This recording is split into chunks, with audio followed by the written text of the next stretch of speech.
Good morning बच्चों। Class 7th में हम आपको लेसन 5 जल के बारे में बताएंगे। ये लेसन ख़त्म हो चुका है।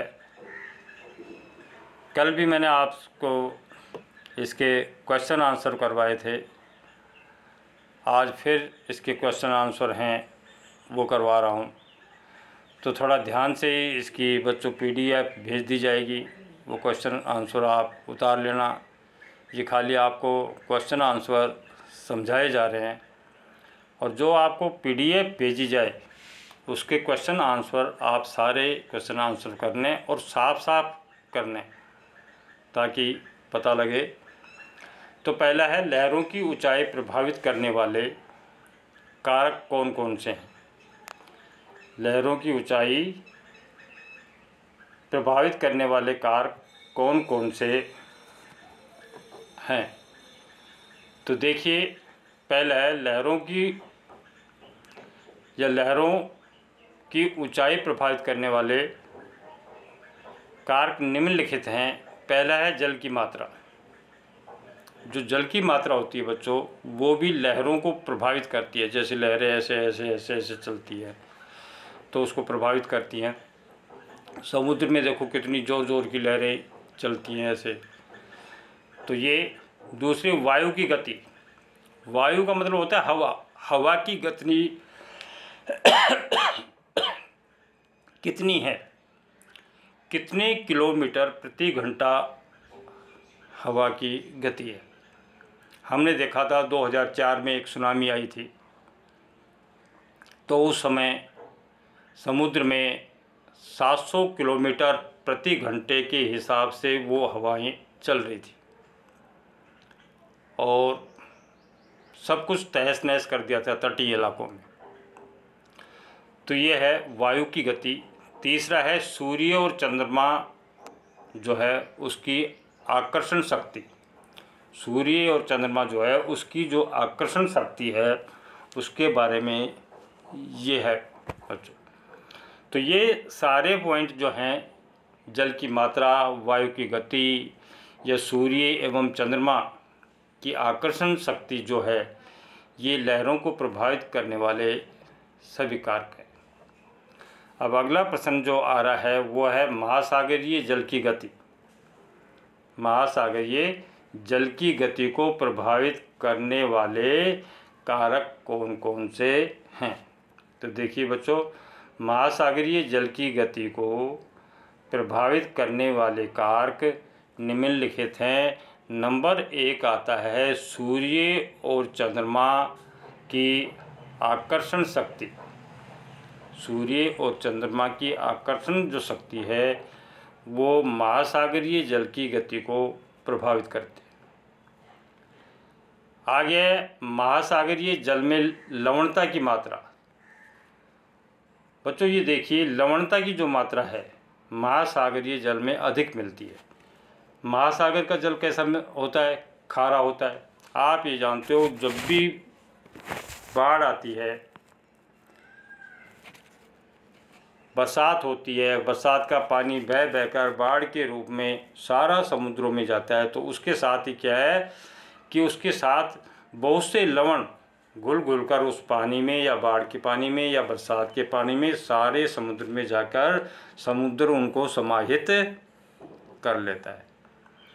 तो वो लवणता है। बहुत से प्रकार के केमिकल मिलते हैं, आप ये जानते हो, और उसमें लवणता बढ़ती जाती है। इसीलिए समुद्र का पानी कैसा होता है बच्चों? खारा होता है। तो ये भी महासागरीय जल की गति को प्रभावित करते हैं। वायु की गति, महासागरीय जल की गति को प्रभावित करने वाला वायु की जो गति होती है बच्चों, वो भी प्रभावित करती है। आगे तापीय अंतर। ताप से है ये, तापीय अंतर भी महासागरीय जल की को प्रभावित करता है, क्योंकि महासागर में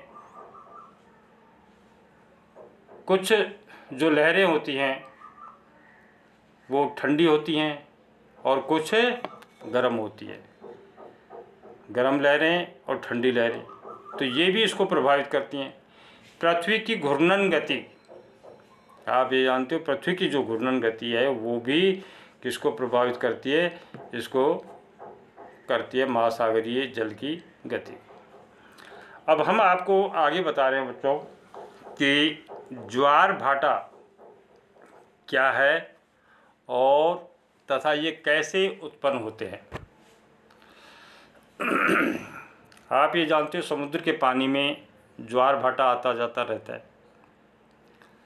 दिन में 2 बार, दिन में कितने बार, 2 बार नियम से महासागरीय जल का उठना, ऊपर उठना, महासागरीय जल का ऊपर उठना एवं गिरना,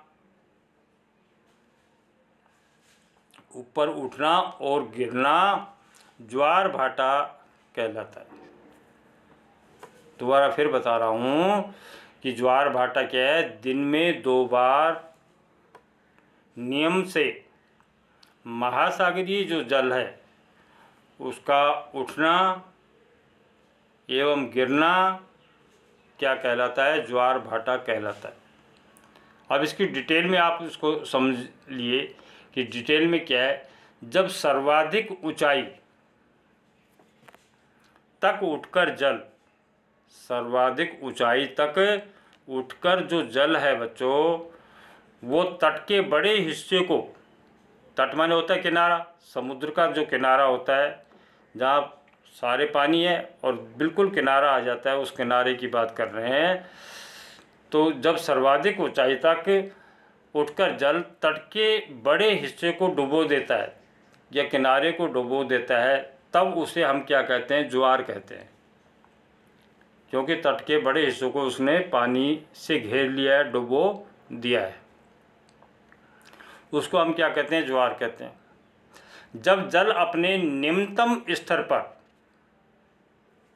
आ जाता है, निम्नतम मतलब कम से कम स्तर जो होता है उस तक वो आ जाता है, कहने के बाद जब ऊपर उठा, किनारों को, तट के किनारों को डुबो दिया और धीरे धीरे वो जल नीचे गिरता जा रहा है, निम्नतम स्तर पर तक गिरता जा रहा है, तक गिर रहा है, उसे क्या कहते हैं, स्तर तक आ जाता है एवं तट के पीछे चला जाता है। तट माने किनारा, जहाँ पर पानी को डुबो दिया था वो किनारे से पीछे पीछे चला जाता है, तो उसे हम क्या कहते हैं, उसे हम भाटा कहते हैं। तो ऊंचाई पर उठना, निम्नतम स्तर पर गिरना, ये दोनों ही चीज़ें जब मिलती है तो दोनों को संयुक्त रूप से हम क्या कहते हैं, ज्वार भाटा। ठीक है। सूर्य एवं चंद्रमा,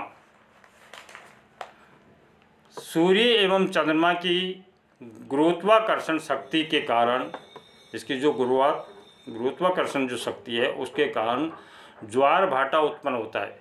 ये उत्पन्न होता है, क्या उत्पन्न होता है, ज्वार भाटा उत्पन्न होता है। अगला प्रश्न क्या है, ये तो आपने ज्वार भाटे के बारे में सुना, ज्वार भाटा क्या।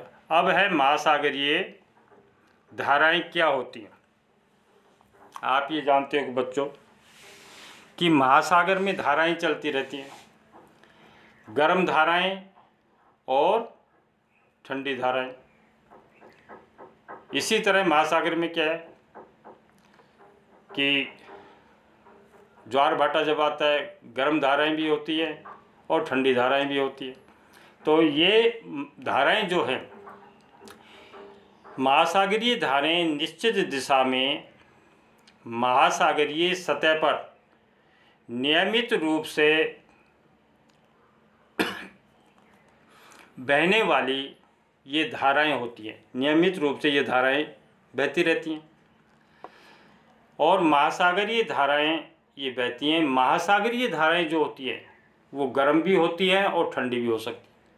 महासागर में हम जाएंगे, किसी स्थान पे जाएंगे जो धाराएं ऐसे बह रही हैं, तो कहीं जाएंगे हम हाथ देंगे या पैर देंगे या अंदर घुसेंगे तो पता लगेगा या गर्म पानी है या गर्म धाराएं हैं। कहीं ऐसा स्थान भी होता है महासागर में कि वो धाराएं बिल्कुल ही ठंडी होती है, बर्फ़ जैसी होती है। तो जो गर्म धाराएं होती हैं उनको हम क्या कहते हैं, उनको हम अपने गर्म धाराएं कहते हैं, और जो ठंडी होती है उनको ठंडी धाराएं कहती है।